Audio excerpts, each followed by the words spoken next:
It's off exit 10, presented by Capital District Sport and Fitness.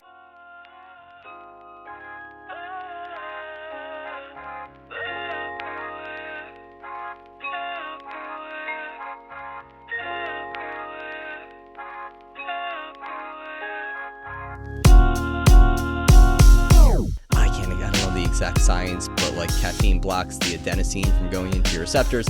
So if you have it right away, the caffeine's blocking those receptors, you don't feel tired, and then when it wears off, the adenosine has never binded, so all of a sudden it's flooding to those receptors, and then you have that crash. So I don't know if it's placebo or not, but like I don't really care. Also, if Mike has too much caffeine, he will literally be crawling on the ceiling. Like, legitimately. Yeah, I buy that. I'm very sensitive to all that. So 90 minutes after you wake up. Yeah, I usually do. I'm usually I pretty think that's what I do anyway. I've gotten better about, like, even because I used to have definitely an addiction to caffeine. We all do. You like still do. just wake up, first thing I do. Just admit crack. that you still do. I mean, I still have some addiction, but not like it was. Like, it would be when I lived in the city, wake up, crack a bang, like immediately. 4 hours later, I'd have probably another one before I worked out. Jeez. Another 4 hours later, I'd have like another. Like, Dude. it was a problem. But now, like, there's days where like I'll have like one of my like energy drinks, and like that's it. And like sometimes it's like a lower. Like I try not to go above like 200 milligrams on anything if I can. I feel like that's reasonable. So like usually it's like I'll have like 200, and that's like before my workout, and then I usually won't have like I try not to have anything later on. I've been doing better with that. Like after 2 o'clock, like you won't see me drink a caffeinated beverage that often. Yeah, and you stop me from doing it when I want to. Yeah. Mike will be like, should I do this? I'm like, Mike, it is 6 p.m. You are not going to sleep, so let's not do that. And he goes, yeah, you're right. All right, thanks. Yeah. Did you ever think you'd live in New York City and that's where you would live? No. I mean, I grew up. I mean, you guys are from Chatham. You know Yeah. Bunker Hill Road. You know, you drive down that road, certain parts, it smells like buffalo shit, right? Yep. Yeah. I make the joke to people when I'm in New York. I'm like, I used to grow up close enough to a buffalo farm. If the wind was blowing the right way, we could smell it. And was always like I wouldn't say I was a country boy, but growing up on 3 acres in the middle of nowhere. I mean, my wife and I, 12 years ago this time, probably were not in agreement about moving to New York City. And then I was like, all right, she's pretty awesome. I should probably just follow her because it's not going to get any better up here. Dude, like that's how, so she wanted to move to the city. Yeah. It was always a dream of hers, I think, from when she was like a young girl. She wanted to work, actually pretty cool for both of us. Her dream job, she was a nurse. She wanted to work at Children's Hospital in New York at New York Presbyterian. That was her first New York City job. Wow. My dream job in PT school was to work at Drive 495 with Charlie Wangroff and Don Saladino. That became my job like 3 years later. That's not a thing anymore. Drive 45. COVID did that in. Rest in peace. Yeah, COVID put the nail in the coffin. Yeah, I feel like COVID. Unfortunately, it put the nail in a lot of facilities and gyms in our industry. But it's like a lot of them probably were hanging by a little bit, and this just ripped it right off. I mean, Don was renegotiated. I think a 10 or 15 year lease was ending or ended like March or May of 2020. Literally negotiating with the landlord, and he couldn't come to an agreement. And then the city shut down and gyms shut down, and like luckily he never even. So it was a very easy out for him. Right. But I feel for the people that like I know. I think some friends or old colleagues of mine opened they opened a new PT and gym location. I think like January 2020, and they all, they came out fine, but I'm like, I could not imagine the stress of that. Mm-hmm. Yeah. It was definitely tough because I was down in the city when it happened. Oh, really? Yeah, so I lived down there from 2017, like end of 2017 to 2020. Whereabouts? I was in like Ridgewood, so Brooklyn, Queens. Okay. And then Upper East Side. Nice. Was where I was when COVID hit. And I had just planned my exit strategy from New York Sports Club. I had clients that I was talking to about going to an independent spot so that I could charge the rates that I wanted to. Yeah. They could maybe pay a little bit less. Money would go to me more. Obviously, I had to pay the gym that I was going to be doing it at. And then March 16th. March 16th. My birthday. My birthday was like 2 weeks later. It was not a great birthday celebration, but I did my best, FaceTimed, took some shots with some friends on FaceTime. It was a good time, 30th birthday. But yeah, like it was definitely a stressful time. And like the gym, the New York Sports Club I was at, is no longer there. Was that Upper East Side? That was 41st and 8th, right behind Aladdin. Yep. And that gym was like from like when Arnold worked out. Like that's the equipment we had. So I knew it was going down, and like they were trying to negotiate a new lease, and then when COVID hit, I was like, yeah, this place ain't gonna make it. So Good for you. luckily, when I moved back up here, staying with my mom. Mike hit me up, and then we've known each other our whole lives, and then I ended up here, and it's been smooth sailing since. So COVID did bring out some good things and blessings out of it. I think you've talked about how it was like a slingshot for here. Here was like a slingshot because there was no youth sports, there was no high school sports. So when we reopened, none of that stuff was going on. So kids needed somewhere to go. So it's almost like this slingshot was being pulled back when everything was shut down. We were allowed to reopen, and then it just got let go. Wow. And I feel like, the 4 months of lost revenue, we made back in 2 or 3 months being reopened, which is crazy. And I don't know, we stayed in touch. And it wasn't a passive thing. We stayed in touch with our clientele. Right. We offered online services. I kept marketing every day as if like we're here, we're a functioning thing and we'll be here. And then we reopened. That got let go, and we just kind of rolled from there. Amazing. Yeah, it's crazy. Place is beautiful. I appreciate it. Yeah, I like being in a little warehouse or tucked away. You have the garage doors.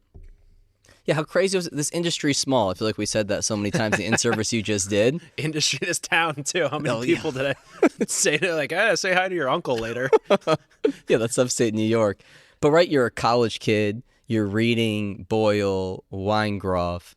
And then, how'd that start? Where you go from reading about these guys, let's just say Charlie, and now all of a sudden you're in front of him or connected to him? Yeah. It's funny. I mean, I've told the story, so I'll try and tell the briefest version, but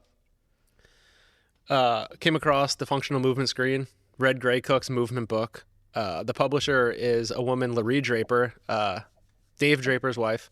I reached out to her because I was just like, how do I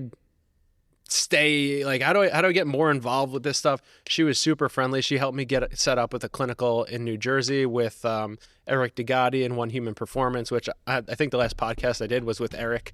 And is that the Mike Perry one? Yes. Yeah. Small world. Yeah, he's a Boston guy that I knew when I was out there. Yeah. Right. And at that same time, it was interesting. This was probably the beginning of strength coaches and physical therapists being on social media. So Laree Draper also started doing these movement lectures. It's like, what's the difference between that and a podcast? I don't know. But it was essentially somebody talking about a subject for 30 minutes. Except Charlie's was like an hour and 20 minutes, the trainable human system. And it was new, so I had like a $5 promotional coupon, and it was like $7. I'm like, I'm using it to get Charlie's for $2, and I was like, this is unbelievable. And what was crazy is that was one of the first ones that came out. And yes, I am now Charlie's business partner, and we're colleagues. He's a mentor. At that time, I had no affiliation with him, and none of them even came as close to like the amount of information and the quality of information that came through. And so I eventually just messaged Charlie on Facebook. I was like, hey, I'm reading the movement book I came across. And it was just like, yeah, keep doing what you're doing. And then I just stayed in his ear, and I then got him to come up I did grad school at Sage in Troy. I got him to come up and do a free lecture for my class, which probably like 3 of the 35 people actually appreciated. And I'm like, you guys don't know how awesome this is. And in return, I edited his paper that he was writing for Nike because he was on like the Nike performance board. So I thought I was winning twice. Charlie was just like, yeah, I'm on my way up to like Dinosaur Barbecue, or there was in-laws or something. So it was just like the perfect, we all win sort of situation. And then we got Dinosaur Barbecue after and talked a little bit of business. And he was into the idea of hiring a new physical therapist in the city. At the time, it wasn't me, but that was surely for the better, because getting, 2.5 years of like true higher volume orthopedic outpatient experience, and then starting to work, it was probably right around Christmas, Christmas 2016, text from Charlie. Hey, do you still interested in working with us? And I think I took a screenshot and sent it to my wife. And she was like, yes, yes, yes, yes, yes. Because we were literally we were looking at houses in like North Jersey or Southern New York. Because I was just so over driving in and out of the city. Because my first job was in North Jersey. But we were living in Washington Heights at the time near her hospital. So yeah, Charlie sent that and the rest is history. Are those days still alive? Like with social media now and how a younger coach probably is just scrolling, I would assume, and probably grabbing on, and there's good stuff out there, but also not good stuff, grabbing onto stuff and ideas from there versus reading a book, going to a Perform Better seminar, and then saying, like, I got to get in front of these people. Like mine was Eric Cressy. I was a baseball guy, read his blog and General Core's blog through my whole college. Yeah. And then said, dude, I just got to, like, get in front of these guys and see what this is about. And that led me to an internship there, which kind of catapulted or started my career. Like, are those days still there with younger coaches? You know, it's funny. I always, with a lot of things, I'm like, are they not there, or are we just the old versions of what they're doing? And Yeah. We're like, oh, when I was a kid, we actually went to continuing education. I actually slid into people's Facebook messages. Right. But when I was their age, my parents are probably like, you're just talking to strangers online? Yeah. Like, yeah. I slid into Charlie Weingroff's DMs, and now we're business partners. Right. So is there a TikTok version of that or an AI version? Like, Yeah, maybe. I'm 36 and I'm not caught up with that stuff. I think it's still out there. I think it's just because it's so overloaded on social media, like that's what we see right in front of us, as opposed to seeing like as much stuff about like all these seminars and whatnot. Whereas like I do see stuff, especially like because I follow a lot of like stuff for kettlebells and whatnot, because I love using kettlebells for things and learning about them.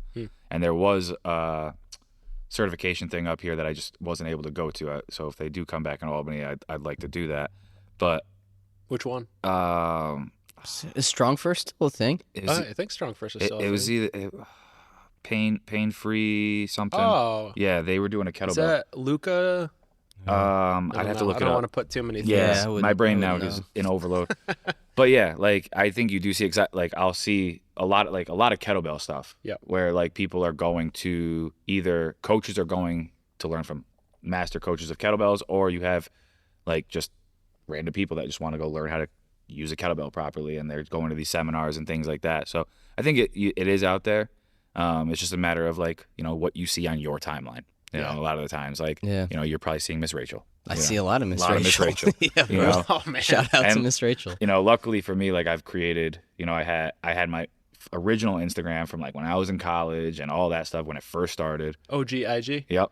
And then I created like my fitness account when I was in the city, and you know, that's a little bit more tailored, and you know, the algorithm's a little bit better for me for that, for like what I actually want to see. And I've also gone through and tried to filter out people I don't want to follow or things like that. But you know, it does pop up where I see these things, especially a lot of kettlebell stuff where like, you know, you have these coaches going, I'm like, God, yeah, I got to go do one of those. Yeah. So when I get time and money to do it, I'll do that. So What were your first Con Ed courses you took as like a college kid or right out of college? When I was in PT school, I took DNSA, SFMA level 1.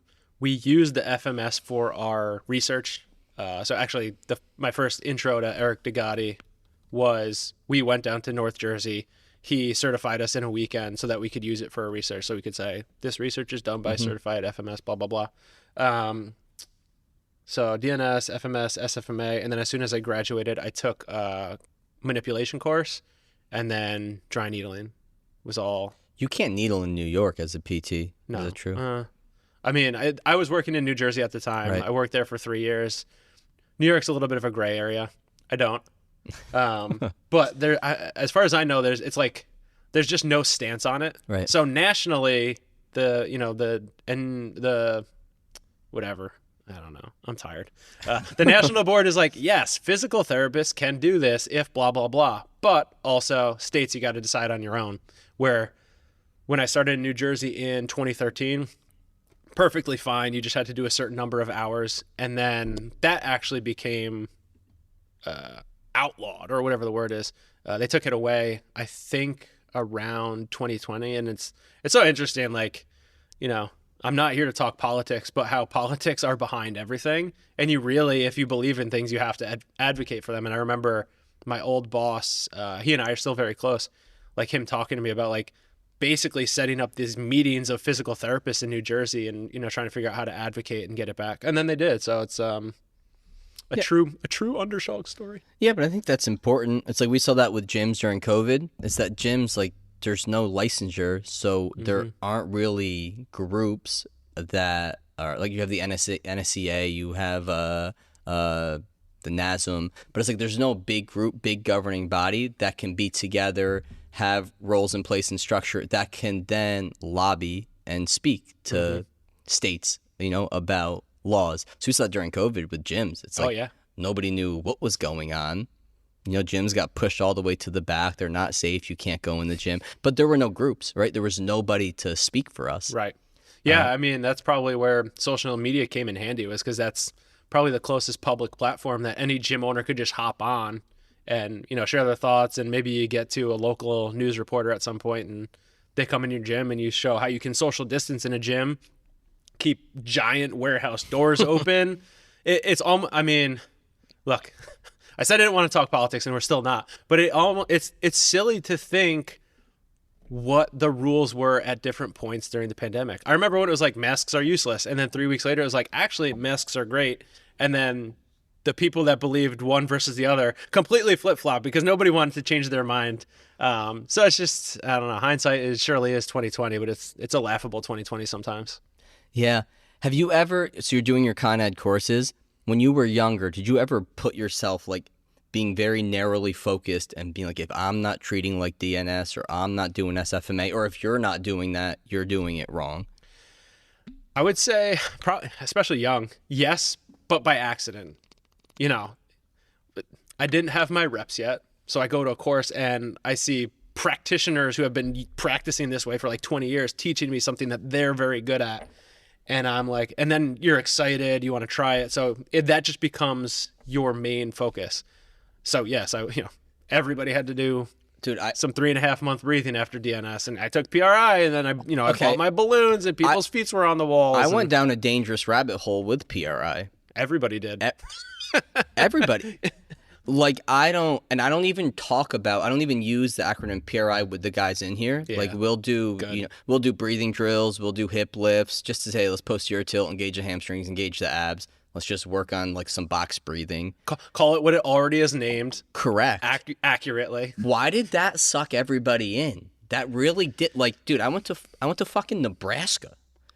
Like, it's crazy. Did you get some good corn out there? L. Ron Huruska, they called him, right? Like, it's culty. Yeah, L. Ron Hubbard is the father of whatever cult, right?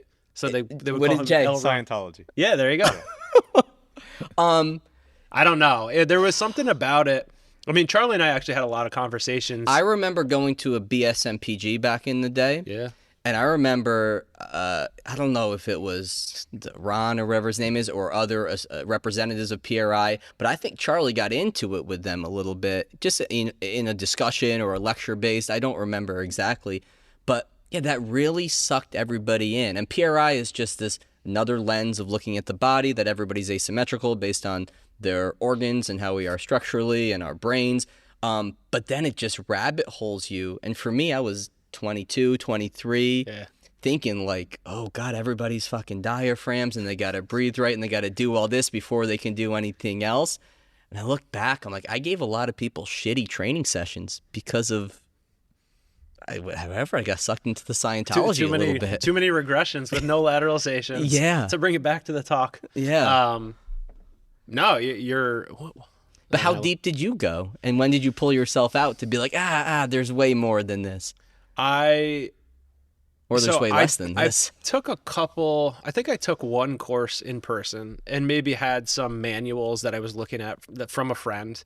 And then, when I started working alongside Charlie, he did a very good job of mentoring me, of saying like, look, because he's very, and still is very adamant that he is not a fan of them. And I am not a fan of teaching non-practitioners or non-clinicians how to quote unquote get people out of pain. Yeah, I think this gave a lot of strength coaches some empowerment that they can get people out of pain and fix a lot of things. Yes, and such an oversimplification. I'm like, I can't even tell you how many people I've seen in 12 years of practice and PRI. It seems like they want to categorize and somebody put a timer on the PRI talk. Sorry, because if we end up talking about this for the rest of the hour and a half, it's going to be a rough drive home. You're either this or that of your legs and this or that of your arms. But if you're none of those things, then you need like braces or an inhaler, or glasses. or glasses. I'm like, I luckily never got to the point where I was telling people they needed to fly to Nebraska to get.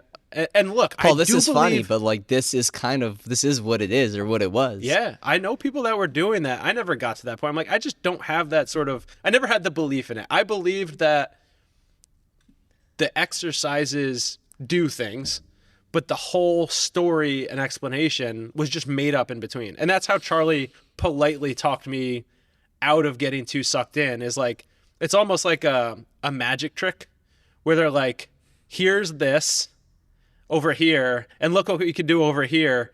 And then it doesn't matter what's in between as long as the story is good enough to justify the end. But there's like, it's just a lot of pseudoscience. Mm-hmm. All right, so if everybody has their heart on the left except for that random 1 in 10,000 person that doesn't, like, why do we care? Yeah. And I use that. I'm like, we're doing this exercise because your heart's on your left. I can only imagine. And right, look, or because your liver's on the, it's just like. And for starters, when I would have looked at you and been like, what the fuck are you talking about? Well, and then after that you go, I want to put this balloon in your mouth. And it's like... Trust me. Meanwhile, I'm a 27-year-old physical therapist that looks like he's 13 still. But okay, if we want to get off this. But what it did lead me down the path to, and I don't know how, is learning about just more about our brain, which we don't know much about, but neuroplasticity and pain science and the stress response in our body. Like I read the book Why Zebras Don't Get Ulcers. So it really brought me down some good other avenues that really has helped me. But yeah, that was a culty thing that people were heavy into. I don't know if they still are. I'm so removed from a lot of groups in the industry. You know what's funny is a lot of the people that I've been close with at points over the years that I knew were really into it, I see them not into it now, and I'm like, you guys should have like disclaimers on your, like, there should be something like, because those people were absolute zealots. I would say that one good thing that came from it for me, and this is just like, you know, my thinking style and like trying to be aware of biases, some of that shit works. And when I go to a manipulation course and the people who use that, it works for them. So it at least got me to appreciate, like, all of these things work. Yes, but how do they all work? And some work better for other people than others. And I'm just like, is the coaching or physical therapy process is like everybody's taking their own, like, it's very dynamic systems theory. Like everybody's taking their own, you know, adventure or approach to getting to how they can be their most competent clinical version of themselves. And I don't think that should look like, I don't think everybody, if a patient sees 10 physical therapists, there should be some standard, but I truly think it should be 10 different experiences. Agreed. But there are things that need to be in common, and there are things that very well could be not in common. Right. Yeah, that's great. How do you just work yourself? Are there any other, I know you work with Charlie, are there any other PTs that work under you or beside you? How do you, because I feel like scaling a gym service is much easier than scaling a PT service. Here's how we categorize exercises, like you talked about in our in-service earlier. What are our regressions or lateralizations? Okay, does everybody know those things? And some of our newer coaches may not understand biomechanics or physiology to the degree that we do, but if they are thinking in these boxes of categories, regressions, lateralizations, they can rock a session and be great. PT, I feel like it's a lot more complex. You need a deeper understanding. And yeah, I mean, so it's Charlie and myself, and like Charlie and I are very on the same page with our thought process. Like when we have conversations about people, it's just like a lot of like, yeah, or, you know, I tried this, whatever it is, like our treatment style, the types of, you know, hands-on stuff we do, the types of exercises we choose. Our other therapists don't have, like, I basically wanted to be Charlie at some point. So of course I was drawn to everything he was doing and went down a very Charlie-ish path, but I'm also not Charlie. The other therapists had a very different path, so their treatment style and exercise choice might be very different from me. But we're also like a mostly cash-based model, and somebody doesn't come back, they don't come back. If somebody does come back, they are happy with how it worked. But there is a lot of, we do expect there to be, like, SFMA is like, you got to do some version, and this is what I talked to the guys about when they first started working with us. I don't need you to do every breakout of the SFMA. And the SFMA is just like a movement assessment. But just get good at observing how people's entire bodies move, and then think about the pieces that are involved and use that as your lens. And then that's mostly just because if we're going to share patients or clients, it allows for good communication. But ultimately, I just know that they're good and they're doing well and they have their own sort of thought process. But it's also an interesting question because I remember when I used to work in my first job and my boss was in charge of like 15 people. I'm like, F that. I could not imagine, because I just thought I would want everybody to be like a stamp of myself. Yeah. But now that I'm in it, I like totally get that you sort of just give people enough freedom and it takes care of itself, and you sort of let them come to you. I don't know. And there's a standard essentially. Like there's a standard that you want everybody to follow, but like that standard also has to be your own, because like Mike's different than I am. Yeah. The way he's going to communicate to a client is going to be different than the way I communicate to a client. Some clients are going to be more receptive to the way that I communicate. Some are going to be more receptive to the way he does.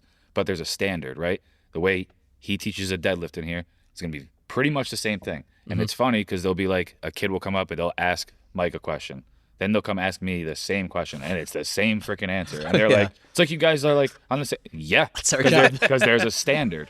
But when we are having like our conversation and developing that rapport, and then I'll obviously branching off of like when we're doing an assessment, like we have a standard of assessment. There's certain things we all have to do. But then you start, okay, let me go veer off in this direction a little bit more because I noticed this. Let me veer off in this direction. You know, you got to make it your own. And I think that's a great quality to have as like somebody that's, you know, one of the bosses of the area of the business, of understanding like I have to let my other coaches be themselves while holding them to a standard. Yeah, that's very well put. Yeah, that's huge. And like now you with the kid, it's like, dude, you may need to be with your kid one day, but you have a client list that like, it'd be nice to kick them to somebody else. They get a great service. They get the same service. Money's still coming in. Yeah, that's exactly how we did it last year when I found out. Crystal was pregnant January of 2023, and Charlie and I had a conversation. We had just brought somebody on board. I'm like, this person needs to be full-time by September. And I basically just kicked him all my people. And then he, like I wanted, retained a lot of them. And then as I slowly came back from paternity leave, I just took on new people, and then I'm back to a full caseload. He's at a full caseload, and then we now have another therapist that's at a full caseload. Because then like the spider web of like referrals just continues to grow and grow and grow. And I'm sure, as you guys have seen, like, well, I'm sure that other physical therapist, right? Yeah. That other physical therapist was extremely thankful that they got that client list from you, because you come into an industry like this, that's the hardest part, is getting those first clients, and then word of mouth gets that out that, okay, this person knows what the heck they're talking about. Now you get another one. Yeah, mean, there's probably no way to look it up, but the success rate is probably very low in the private sector or a cash-based PT business of surviving for a long time, creating a sustainable thing. Unless you're a marketing wizard. But then you need a great service along with it, the ability to scale and create systems. There's a lot of variables. So like that's what it comes down to. You got to be a marketing, like if you're a social media savant and then you also provide a good service, like that's how you would do that. But like it's so much.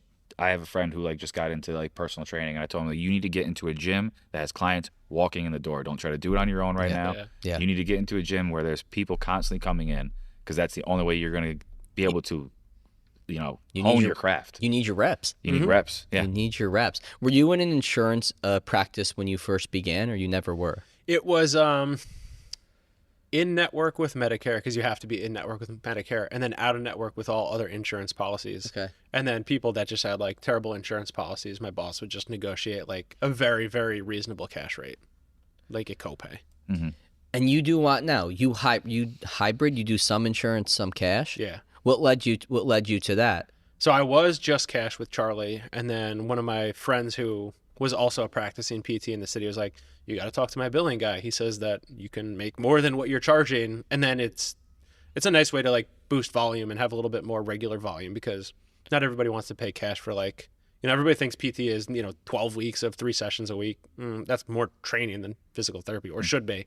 But having people who could essentially not have to hand me their credit card or swipe their credit card every time just made it like less of a barrier for people to see me, even though the people who have good insurance that would pay cash, I could give them the receipts to get reimbursed themselves. People just like as few steps as possible. The supplement industry is like the Wild West. The lack of regulations mean the supplements you purchase may not even contain the ingredients listed on the label, which is why I get my daily vitamins and supplements from Thorne. Thorne vitamins and supplements are made without compromise. Quality ingredients ensure your body optimally absorbs and digests your daily supplements, while in-house and third-party testing ensure you're getting exactly what you paid for. Thorne offers a variety of health tests reviewed by board-certified physicians that evaluate your lifestyle, gut health, sleep, stress hormones, and metabolic markers to determine which vitamins and supplements may be most effective in helping you feel and perform better throughout the day. For college and professional athletes, Thorne has NSF-certified supplements that make sure you won't get pop positive on a drug test. Whether you're an athlete, professional, parent, grandparent, or weekend warrior, Thorne's selection of high-quality supplements can help improve your quality of life. Switch to Thorne's high-quality and extensively tested supplements today at thorne.com/u/CDSF. That's thorne.com/u/CDSF. This episode of Off Exit 10 is brought to you by Bombas.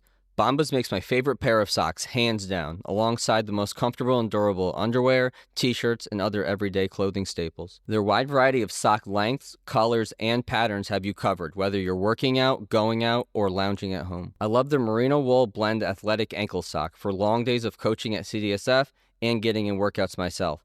And if I'm at home doing work around the house, you better believe I'm wearing my Bombas Sunday slippers with their comfy memory foam midsole. And when you buy from Bombas, you're also buying for those in need. For every item you purchase, Bombas donates one item to people in overnight shelters, transitional living facilities, rehab centers, Title I schools, and medical service professionals. Take my word, if you want to upgrade your sock game to one that's more comfortable, durable, fashionable, and charitable, head over to the Bombas link in this episode's description to browse their full collection of everyday wear, and don't forget to use code CDSF20 for 20% off your first order. Yeah, but I'm sure it's just all happened together, like other industries that go that way. My dentist is cash, reimburse after. My therapist is cash, reimburse after. But like, these are quality people that give a shit, give quality care. And I guess it's not by accident that they just have this one less burden to deal with, not dealing with the insurance industry, so they can provide a better service. Well, yeah, and that's what it always comes back to is, Charlie and I were at a course in Florida a couple years ago, and the go around the room, tell me what you do, tell me your name, blah, blah, blah. And someone was like, I'm so-and-so, and I'm a cash-based physical therapist. And we're like, that doesn't tell you anything about the product. It just tells you that you're not going to bill their insurance. Right. The business model supports the clinical model. Like, you can be a cash-based physical therapist. Like, I could charge 47 cents a session. I'm a cash-based physical therapist. Well, you're probably not a very good one if that's all you're making. Right. So I hammer to, the other PTs and just like anybody that's willing to hear my thoughts. I'm like, it is a clinical model first, where we are so good, or we try to be so good, that people want to pay us more than they would pay other people for the same thing. Mm-hmm. And then when somebody doesn't, it's just like, I think we're all just like a little bit competitive. You're like, why didn't that person come back a second time? And that's just like, you got to drop that, right? It's hard to drop that. I feel like I'm just getting over that, just being accepting of it. Like, I'm not going to be for everybody. That's okay. Yep. Mm-hmm. Not a knock on me. Maybe I fucked up, and if I did, I should realize where I fucked up and try not to fuck up again. But maybe just we weren't that fit for them. Yeah, it's definitely a tough thing, especially in this industry, because it is like, you're trying to develop relationships with people, and we've had scarcity mindsets at points in our life that like, dude, I gotta pay the bills. I got, And like, when I was in New York City as like the head trainer, like part of my job was making sure we were hitting a certain amount of numbers, which we always did. And they were still on my ass about it. And that's when I decided, I was like, you know what? I'm just going to be a trainer now. And it was the best decision I made. But like, you get that fear of like, am I still going to be able to make money? Am I going to be able to pay my bills and all of that? And like, especially, we've been in the industry longer now. we've established ourselves a little bit. It's like, okay, if that person doesn't want to be here, there's a reason why that person didn't want to be here, and it's not anything that probably we did. Right. It's You know, probably it just rarely personal. It was probably more of like, for instance, I can think of like 2 adults that we had in that did more of like a CrossFit style workout, and they like the group setting. They like being around people that they're around our age, like being around, adults our age. And like, that wasn't what we provided. They loved the workouts. They loved our coaching, but they said like, the environment they want wasn't what we were providing, and that's perfectly fine. Yeah. Like, Yeah. Right. you Like know? it's, I mean, life becomes so much easier when you accept like, I'm not for everyone, or I don't need to. I am awesome, but I'm not for everyone. It's because they're lacking awesome that they don't choose this awesome.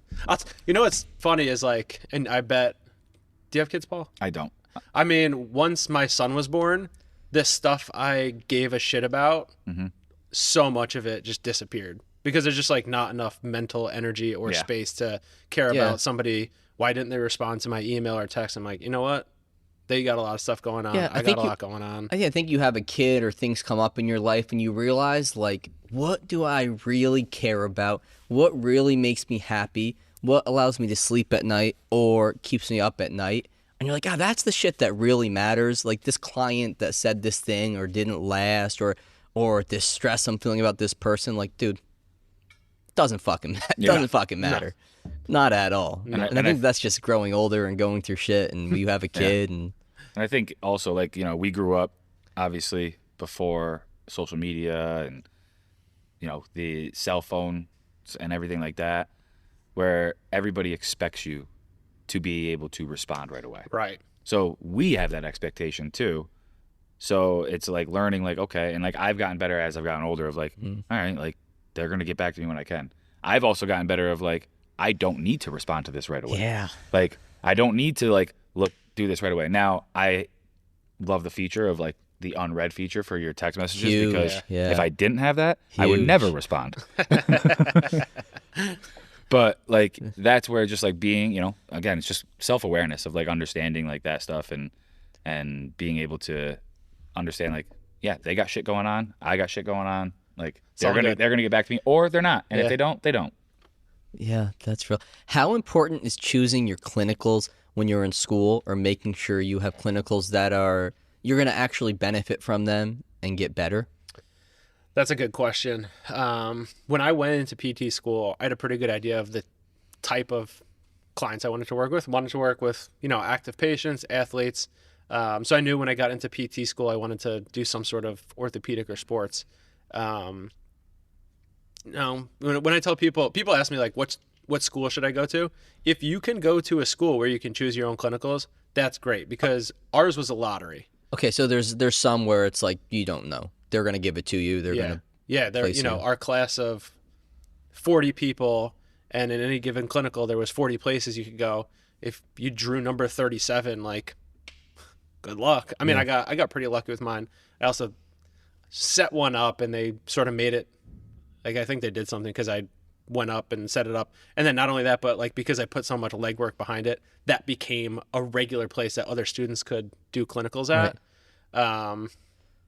But like I also missed out on, like, I didn't do any inpatient or neuro rehab clinicals, and I sort of wish I was forced to do something like that. Right. But I did, outpatient with a heavy manual therapy focus, outpatient with heavy sports focus, and then I did a pediatric clinical because I was very into like development, and NDT and PNF were like these neuro things that Gray Cook talked about in the movement book, and I was like, I'm gonna go work with kids.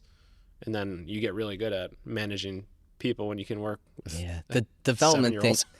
Well, now you have a kid. The development thing is interesting, right? Because I have some baseline level of motor learning, human development, skill acquisition, right? And our daughter's 19 months. She just likes to run around, and she's a lot of energy, and she's great. She doesn't go to daycare. We have, my mom and my mother-in-law watch her. So she's just not around a lot of other kids. So we signed her up for this youth soccer thing. Nice. Hey, let's see. But it's like these coaches, they, what am I expecting, right? Just run around and have fun. But I'm like, they don't understand where these kids are at developmentally. Like, okay, put the ball on your foot. Let's roll it around. I go, we're in for a long hour right here. I mean, What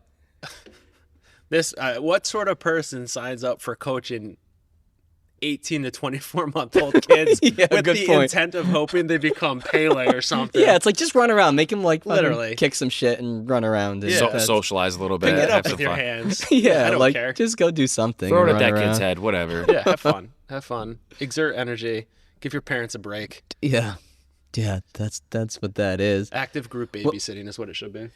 What do you view manual therapy as? Like when your hands go on somebody's and you're treating their tissue, in your head you're saying physiologically this is what's happening right now and these are my goals. Yeah, I know. I don't know. Yeah, I know. Me neither. I'm a massage therapist. Like I Yeah, went to yeah, massage yeah. therapy after. And at first I'm like, okay, I'm like really creating length and affecting the tissue. And then you're like, am I? Then I'm like, I'm giving a neurological input. I'm creating a parasympathetic tone. Sure, maybe some of both. Am I placeboing? All of the above. Yeah, None all- of the above. Yeah. Honestly, yes, like that. I don't have a hard stance on it. Mm-hmm. I do think, will I at some point stop using manual therapy in the next 5 or 10 years? I don't know, maybe. Like I know there's people out there that don't do any manual therapy and have really good success of getting people out of pain with only active strategies. But like we talked about earlier with our own each unique journey to becoming who we are, like I did a manual therapy clinical. My first job was heavily manual therapy based. It's like, it's probably, I don't know. This is such a giant rabbit hole, as I'm sure you can, like social media, physical therapists love to just trash on what other PTs do. And I'm like, oh, okay, so everybody, nothing matters and just exercise. Everybody I work with that's in pain is already exercising. So your strategy is not going to work for me. But I try to be very careful with how I communicate what I'm doing with my patients, because I don't like to say anything nocibic. And I don't want people to think I'm Explain doing what that means, nocibic. For So people listening. nocibic is the opposite of placebo. Like placebo is like something happens that we can't explain, so we just give it a different word, which, another rabbit hole to go down. What are we not measuring now that just gets attributed to placebo that we might be able to measure in 20 years or choose to measure in 20 years, so that all of these things, like maybe foam rolling is a good thing to do, even though it doesn't quote unquote change the length of your IT band. Right. Like I don't tell people it's doing that. But if somebody goes and rolls down their lateral quad and their knee feels better, they'll feel looser. It did something, and it just didn't measure what you wanted to measure, and now it just confirms your bias. And now I'm upset, and I hate one more person in the field. I think the one thing that I saw, especially because it was with foam rolling, because I remember seeing a video somebody posted about how like foam rolling, the science behind it and all that kind of stuff. And then the person's video that was actually doing the video, like this, they had that video in the background. They were like, I understand that, but I'm in the business of making people feel good. Right. So if foam rolling makes you feel good before a workout, do your fucking foam rolling. Yeah, and I think you go back to It makes me feel better before I work out. I'm like, all right, it's getting me in the zone, Mm-hmm. and then I feel a couple little things move around. I'm like, Yeah. all right, I feel good. And with strength and conditioning, like one of the first principles you learn, it's like you just do no harm. Yeah. And like not gonna hurt somebody on a foam roller. Maybe it's contraindicated for some people in conditions, Right. but like if it is a safe thing, like nobody's gonna get hurt. They're not gonna feel worse. Yeah. They might drop a few F-bombs because they're like, wow, this fucking hurts, but We've all been there, right? Uh-huh. Well, yeah, it's interesting because it's like, it feels like the same camp that wants to bash manual therapy is like, no, you can't do manual therapy. They become dependent. I'm like, all right, so I'm going to teach them this way where it'll feel good, and they're not. Oh, but it doesn't work. I'm like, all right, so you don't think I should do manual therapy, but I'm going to give them a way they can do something that feels similar on their own and probably cost $20 to get a foam roller. Like, why is that bad? yeah. Like, it's just, I understand that we need research to guide what we do, but there's also ways to communicate, like, hey, I do this way because I've been doing it. No, I'm going to be careful with my words, but this is how I do things. And if we get this result, that's a good thing. I don't know exactly why we get there. But like PRI we talked about before, they had a very specific explanation as why you got there. And I think that was sort of dependent or nocibic.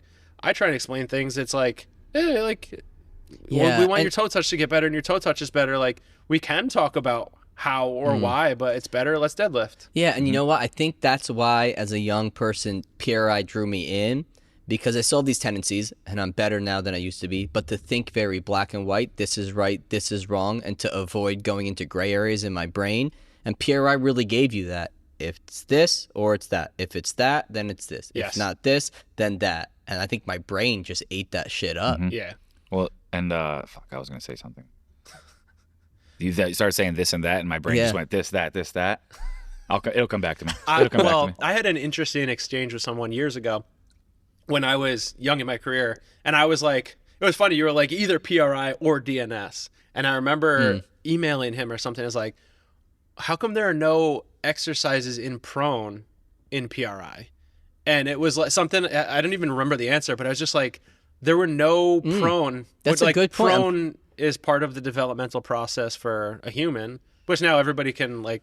The DNS stuff isn't necessarily a great story to tell patients for doing things, but I feel like there's a little bit more just like I forget what the validity is, but like common sense validity. Yeah, like I feel like we got to change, because I get this question a lot, and I'm just like, I really am sick of answering it. Nor do I think I have a great answer. Maybe you can give me one that's better to tell people. Say we do a 3-month position pullover. To go 3 months? It means what? And what is that a developmental thing when you can bring the knees up into hip flexion? At like 3.5 months is when a kid starts moving volitionally, and they develop control of their abdomen or torso first, and then they start moving their limbs around their torso. Right. So that's why it's like the 3.5 month, 3 months. I don't know. It's like, and it's different so it's like like it should really 3 to 4.5 months probably. Based off of all the other exercises, it should just be called a dead bug position. That's what I and call that's it what to I people. that's what I usually tell people. What I was gonna say before too, when you brought up the toe touch thing, is like, if somebody comes in and the goal is for them to be able to touch their toes, right, so that they can go deadlift, let's say. Most of those people don't give a shit of how they got there or why it happened, if it happened. Like, that's one of the things that I learned. Like, don't over-explain things. When I was younger, when I was a young trainer, was like, because guess what? Most people don't give a shit about this insertion point, that, this, that, and that. They're like, I just want to feel better. Okay, great, cool. I won't explain this to you then. Yeah. Like, you just made my life way easier. Oh, yeah. I let the questions come to me. Some people are like, and it all depends on your relationship with somebody. If you just met them or you've been working with them for a year. And at this point, I just dump my thought process on people in real time if they care, especially during an assessment. But otherwise, I'm like, we got the end goal, and you're happy, I'm happy. You're not dependent on me. I hope every other physical therapist in the world is happy then too. Yeah, that's real. You know what we talked about on the phone, I think, when we were setting this up, is in terms of the industry as a whole. And I'm just very isolated to my bubble in upstate New York now. Like, just I got a family, I got this, I have employees. I'm not the same Mike that used to go to seminars and be on groups chatting with people. and so I'm just really in our bubble of the gym here. But around here, I'm seeing a lot of gyms for youth athletes that are becoming specialized gyms, right? I'm just training baseball athletes. I'm just training lacrosse athletes. And I'm like, that's not what the weight room should be, right? It's a place to build general capacity, general movement skills, general strength that gives you the ability to translate it over to your sport and to stay healthy and improve these fitness qualities.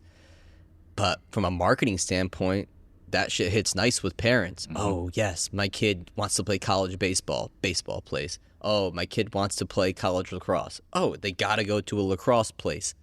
All those kids are probably doing a very fucking similar workout.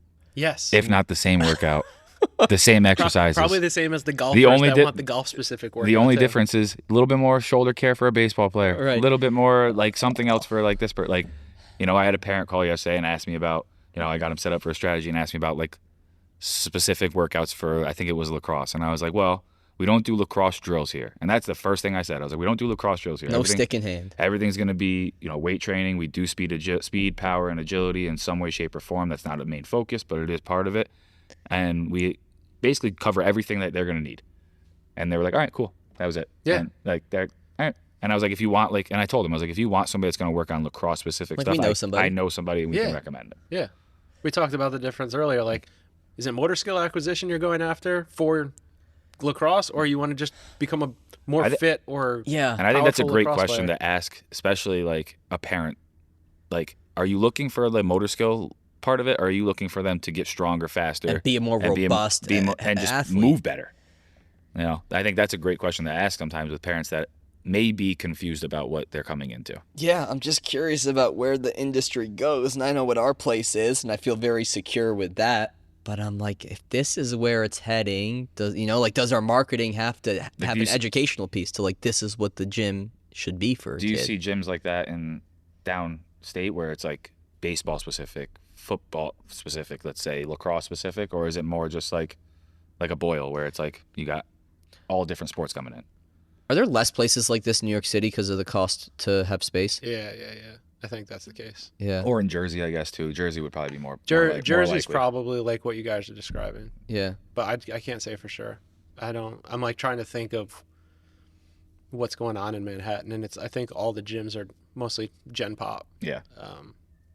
Probably because I don't know why that is. Yeah.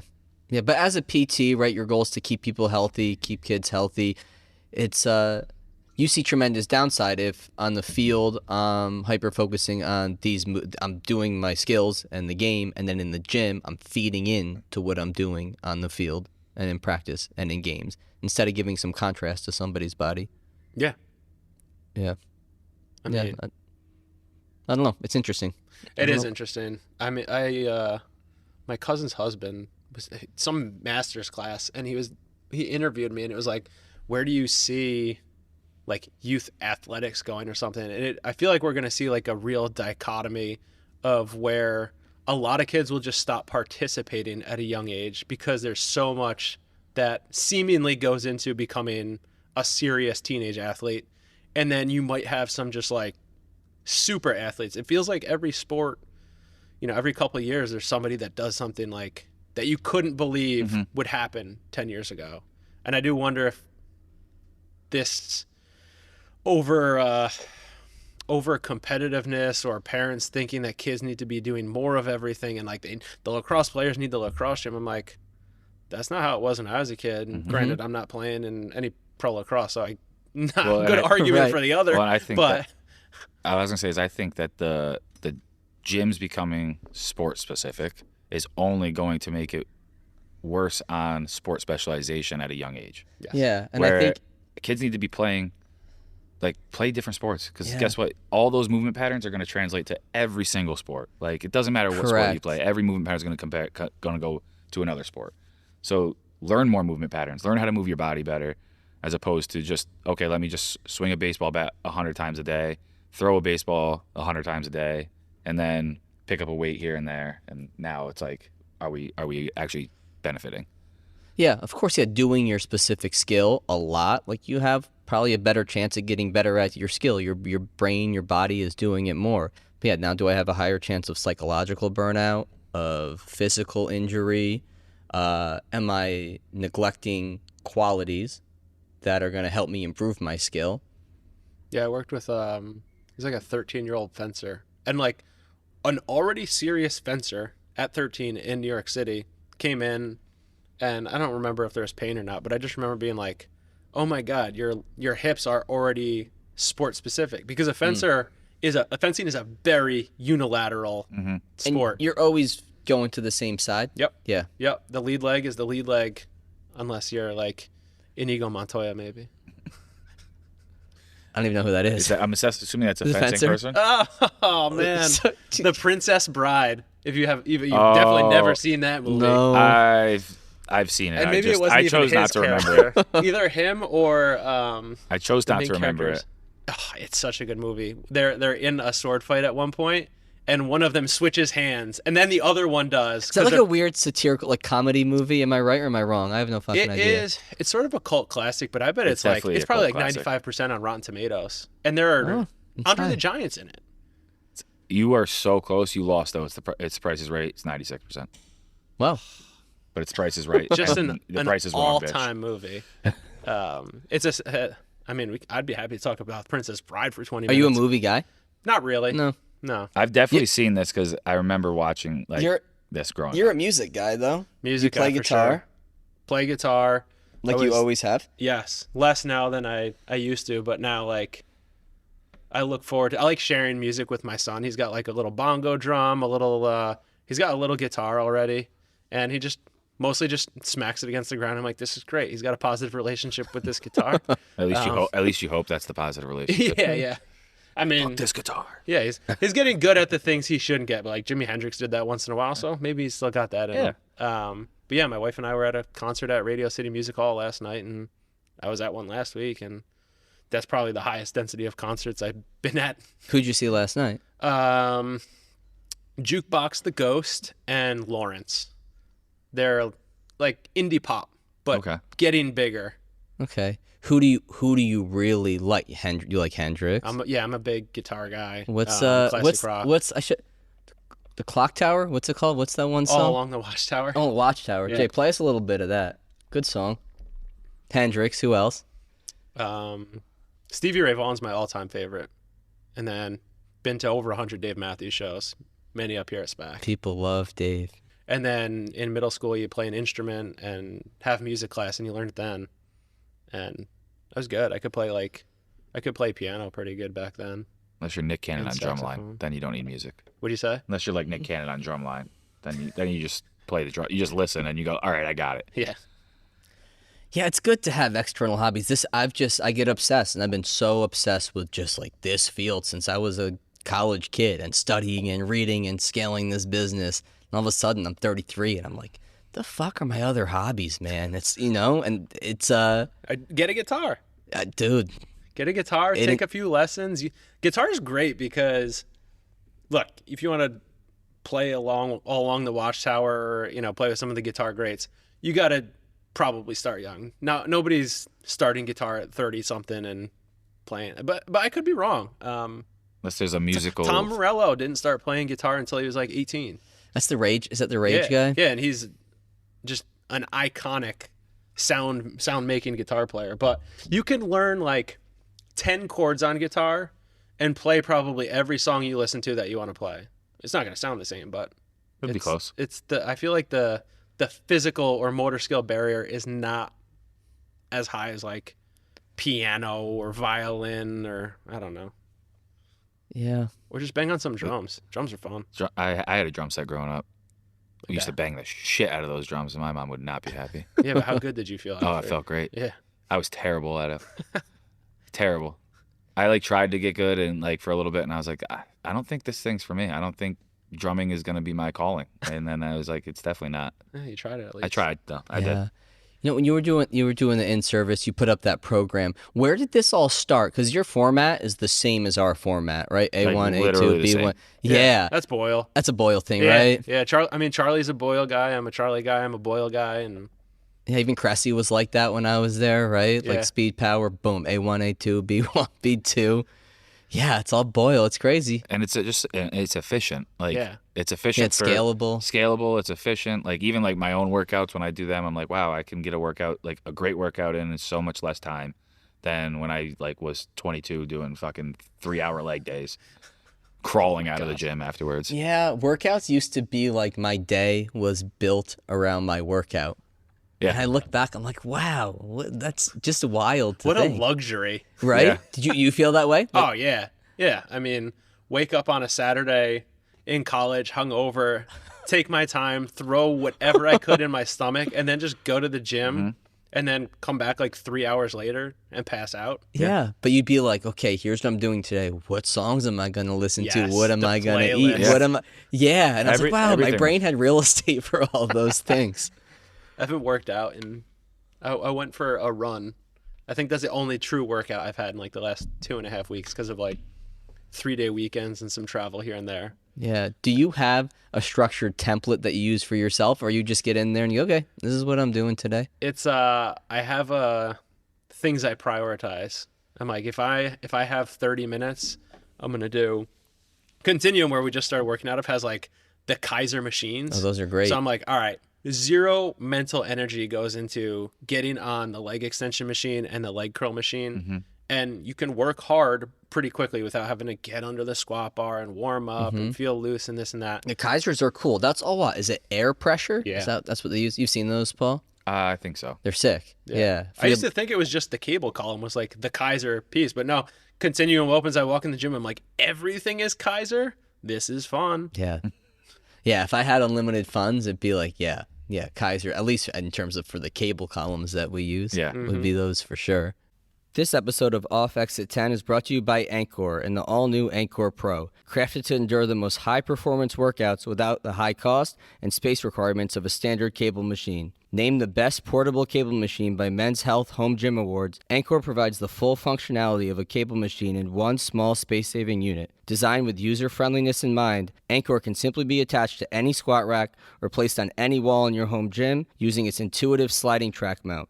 With up to 65 pounds of resistance, Anchor is built for high speed and controlled exercises alike, from cable presses and rows to chops and lifts. The Anchor has been a game changer for us here at CDSF, and now you can enjoy the same professional quality cable machine in your own home gym by heading over to anchortraining.com and using code CDSF10 for 10% off your order today. Get all the benefits of a cable machine without the high cost and installation fees. Enjoy the portable luxury and space-saving performance of Anchor today by going to anchortraining.com and using code CDSF10 at checkout. That's anchortraining.com, promo code CDSF10 for 10% off your order today. This episode of Off Exit 10 is brought to you by Drink Alchemy. Fatigue and brain fog affect us all, destroying everything we pursue. Whether as an athlete, artist, creator, or entrepreneur, our mind holds the key to performing optimally. By combining the most potent organic nootropics found in nature, Drink Alchemy delivers sustainable boost to creativity, memory, energy, and focus in one epic beverage. Stop pumping your body full of excessive amounts of caffeine and unknown proprietary blends from other energy drinks, and get clean energy from Drink Alchemy's natural nootropics like lion's mane, L-theanine, and caffeine from green tea. Used by Olympians, D1 athletes, MMA fighters, and entrepreneurs, Drink Alchemy has become a huge part of my daily routine,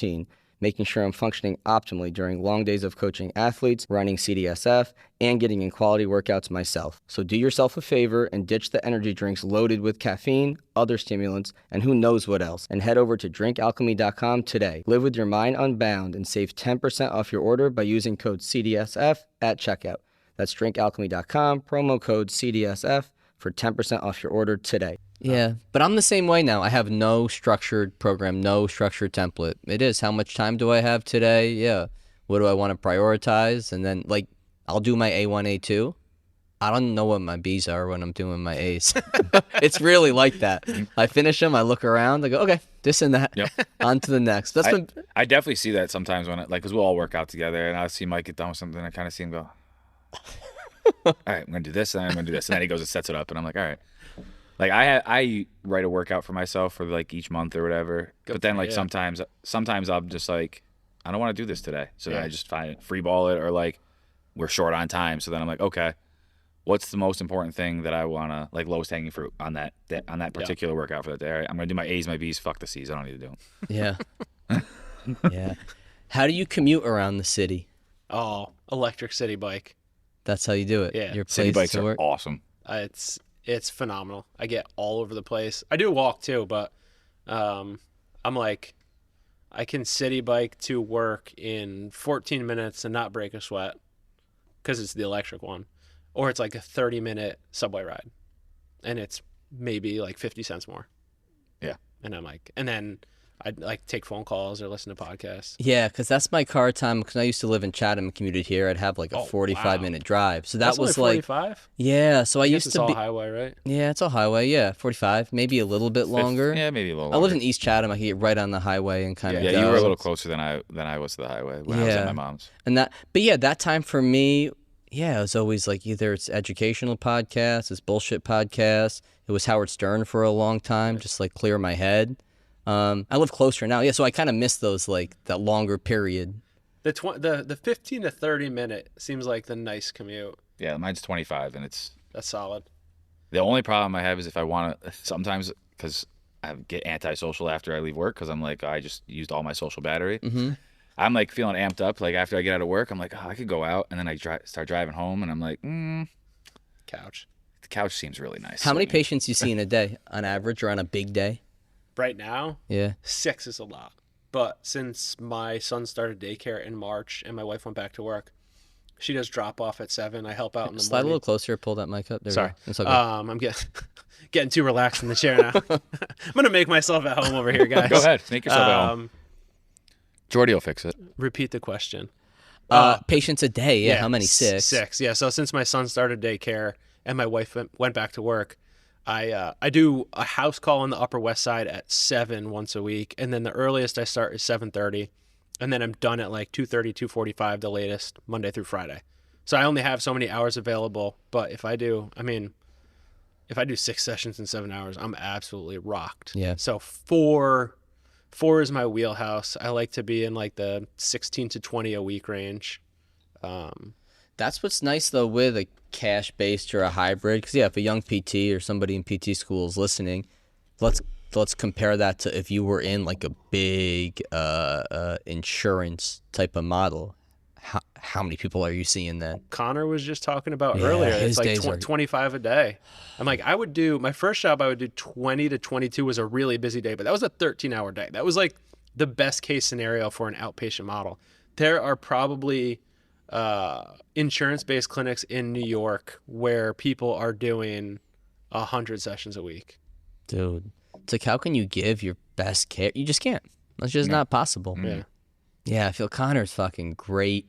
He comes in sometimes, right? So he'll work here at night. He'll see private clients here.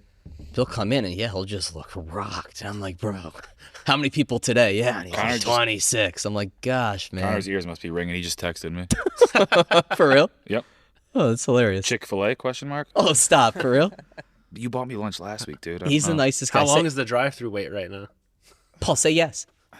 Get your phone out right now and say yes. You're not going to sit on that, right, Can he Jordan? get back here by 2? I've never had Chick-fil-A. Really? I don't know anything about it. What? It's tasty. I don't even know what I want from It's Chick-fil-A. overrated. It's overrated for sure. 100%. People are like, it's the best. It's a fried Chick-fil-A, chicken sandwich. Chipotle, all of it's overrated, but it is what it is. Yeah. Now I gotta look. Chick-fil-A is at the menu. overpriced too.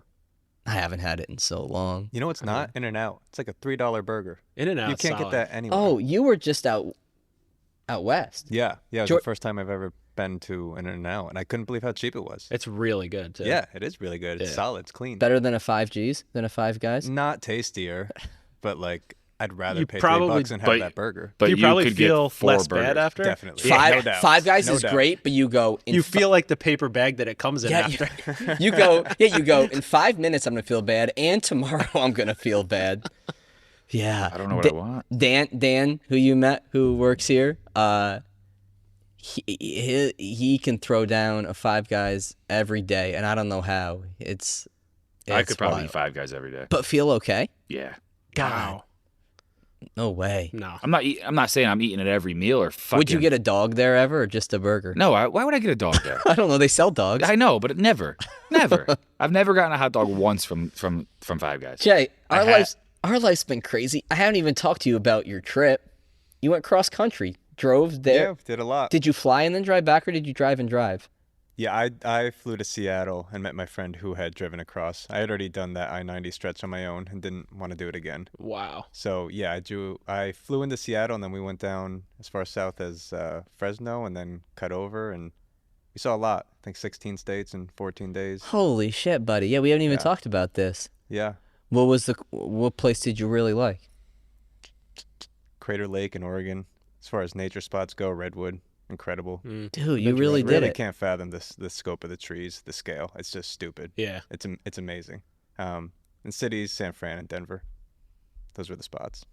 Nice. Yeah, Nashville sucks. Fuck Nashville. People say they Why do love you- Nashville. Why it sucks? Yeah, I want your perspective for sure. Well, one, I don't like country music, and Okay. it is very country. Oh, that's the city, yeah. Yeah, which, I mean, regardless, say it was music I like, it's just so loud, so many lights. It's very chaotic, and it's very this is my own personal judgment, I guess, but just like phony. Everybody's just like dressed up like I cowboy, think it has cowgirl. become Like that a as it's Hollywood, become more Hollywood touristy. phoniness, or Like, it's just like I'd imagine it's what like Vegas feels like. It's just like kind of. I icky. feel like that's what little when I fair. see pictures of Nashville, it feels like a southern Vegas almost. Like, Yeah, I wasn't a fan. Fried chicken's good. Did you go to Dolly World? No, That's Didn't the go to only. Dolly That, I went to Tennessee when I was little, and the one thing I remember was going to Dolly World. I would have liked to. That would have been cool. Yeah, I like Dolly. I love Dolly. Dolly Parton's shit. yeah, I'm not a country person. You hate Post Malone still? I don't hate him. I don't like his music. Yeah, his country thing's intriguing to me. I'm not a country fan either, but I enjoy Nashville when I go. Yeah, don't take Jordan with you. Yeah, leave him I'll at home. take you into the right bars where the live music is not country. My wife and I went one time, and we stayed real close to like Broadway, which is like the big That's the downtown area spot. with tons of bars. We started our night at one end of a block and went into a bar. I had a PBR. I wanted to understand the PBR market. I paid anywhere from like $2 to $9 for a PBR without leaving a block of a street. But we walked into a bar, had a drink, spent some time, walked out, walked into the next one. Like 4 hours later, we get out, we walk back up the street, and we're like, we never got to another block. Like, we didn't leave a city block, and we must have been to like 8 bars, listened to 8 different bands, and had 8 different priced PBRs. See, like I did it alone. The buddy I was with was Yeah, in you the come with hotel me. and didn't want to do it. So Well, I feel like that's just- tough. Yeah, that's tough. If I had somebody who wanted to pop in the bars with me and we had a good time, I may have felt differently. All right, we'll do it. Yeah. We're on. Yeah, I love that bridge, that pedestrian bridge. I went and spent a lot of time up there. Like, that's beautiful. It's a It cool is. city. Dude, how long was your drive back when you went from, California? That's when you started shooting back? Yeah, I don't know overall. I know our longest stretch was we hit 17 hours straight. That was our longest drive. Otherwise, it was anywhere from 3 to 7 usually. Holy shit. Yeah. Yeah, I still can't get into country music. I don't know why. It's like, it's I cool. thought Lissy told me you listened to Luke Combs all day the other day. Okay, just because I'm a big hip hop person, like big hip hop Oh person. yeah, And I listened to the Post Malone album because I was intrigued, and I'm like, yeah, some of it's good. He has this one song. I'm sure he didn't write any of them, but one song that's like a your daughter getting married song, and fucking what's a big softie, and it hit me. But then he has a song with Luke Combs, and country people. I feel like I like rap because I like the bragging, the storytelling, the just like fucking bravado of it, and the beefing, and I like that. And you never hear the fucking bragging about your things and in country. And then Luke Combs has a line in one of the songs where he says he wants to like turn back the hands on his new AP, which is like an Audemars, which is like you look it up, it's like a $400,000 watch. And the music video, he has it on. You're like, oh shit, country people never do that. I was like, oh, that's cool. But past that, not too cool to me. So there's a good country line out there. Yeah, not for me really though. I listen to it all. So Yeah, you I don't do. listen to all country. Like, there's definitely ones I'm like, fuck that. But I listen to pretty much everything. But you're rock primarily. Yeah. The countryest I'll tolerate is like Zach Brown Band, which I actually think is more southern rock than country anyway. Yeah, I don't. I'm not a big fan of Zach Brown Band. That's one of the ones I'd be like, nah, I can go without that one. I've never seen him live, but Okay, I've seen new him. Future heard they're good mixtape. live. Did you listen? Yeah. I don't like Future. Ah, fuck! I fucking like Future. I yeah. love Future. Yeah. Give me some Future for a workout. Like, it was funny because we'll put on like our Spotify and whatnot instead of the Pandora. And if I put it on, it's usually gonna be Future if I'm working out. And the one kid goes, "Oh, Paul must be working out. Future's on." I was like, "Yeah, you're probably right." Yeah. Yeah, man. Oh, Kyle, I appreciate this, man. This was a Same. good full day. This was. Yeah, in service was great. It's just, it's interesting how similar, the more you get into this field and meet people, when you kind of, I guess, work your way towards being established and kind of at like the top of your game, how similar everybody is and how similar everybody treats people and how similar they think about movement and programming and working with people. So yeah, it's like reassuring and yeah, helpful to just kind of get reminders on things that are important. And as we always see, it's usually simpler than complex when we're Yeah, I think getting that to that point, I think right? that's a good lesson learned, right? We talk about all the con ed and these rabbit holes you can go down, and it's just like, yo, I got a person in front of me. They want to get healthy. yeah. Like- We're probably gonna do Kiss, the man. same Keep it 8 simple, to 10 stupid. exercises that everybody else is. Yeah. Yeah, like it's funny. We can be like, okay, we should just have this template saved, really, where it's like med ball slam, box jump, kettlebell deadlift, wall press abs, split squat, TRX row, incline push-ups, half kneeling pail off press. Okay, phase 1. Suitcase carry, good. There you go, phase 1. Yep. It's like, yeah, how many people probably do that workout around the country? But it's like, it's a great phase 1. It's a great start too. Like I have when we do our assessments in my head, I have the same template in my head for every single person, and it's like, okay, this person's not gonna split squat today, so instead we're gonna do this. This person's not gonna do this today, instead we're gonna do this. Look at Paul regressing and lateralizing. Yeah, but like it's just when so I proud. when I go into the assessment, like I don't like going into it and then feeling like I have to like come up with this fucking workout. It's like I want to know what I'm gonna do, and then if I have to switch it a little bit with a lateralization or a regression, then I do that. but in the grand scheme of things, like almost every time I do the initial assessment, when we get to the workout side of it, they're probably doing a split squat because I want to see what we do. So many variations of it. I want to see what it looks like with some weight. And if I see, because I'm going to see your walking lunge beforehand, whether or not you can or can't do it. And if you can't, if that's already troublesome, then I know, okay, today we're not going to do split squat. Maybe I'll do a step up. I'll do a sled march. Well, that's big like too that. because kids are doing so much lifting with their school teams and at school, and a lot of that lifting is powerlifting style lifting. So they're just doing a lot of bilateral things, RDLs and cleans and squat. So it's in here. It's just like, we got to feed them single leg. Yeah. Yeah. Single leg a lot. It's safer, less load on the spine, translates more to their sport. Yeah, that seems to be it. But anything you want to plug before we jump off? Nothing. You guys are awesome, dude. This is such a cool. Like, I love working in the city and like being able to make it in the city. But when you come out into upstate New York and see just a giant warehouse of space and racks and turf and sleds, like we have a good space in the city, but it's you guys do it right here. Yeah. There's benefits. I miss Boston like crazy. I'm sure Paul misses New definitely York in miss a lot New of York. ways. Yep. But it's life. It takes you where it's going to take you. It's not going anywhere. No, it's still there. I still, Good point. I still go down there. Yeah, good. I'm going to the Giants-Cowboys game next Thursday, so I'll be down there. Nice. I mean, that's still Jersey, but It's Jersey. I won't nitpick. Don't worry. I won't nitpick right now. I but remind it's definitely every not the same. Giants fan that they're not from New York, because I'm not a Giants fan. Cowboys man. fan? Same. See, You're a Cowboys? Yeah. this is why I like Kyle.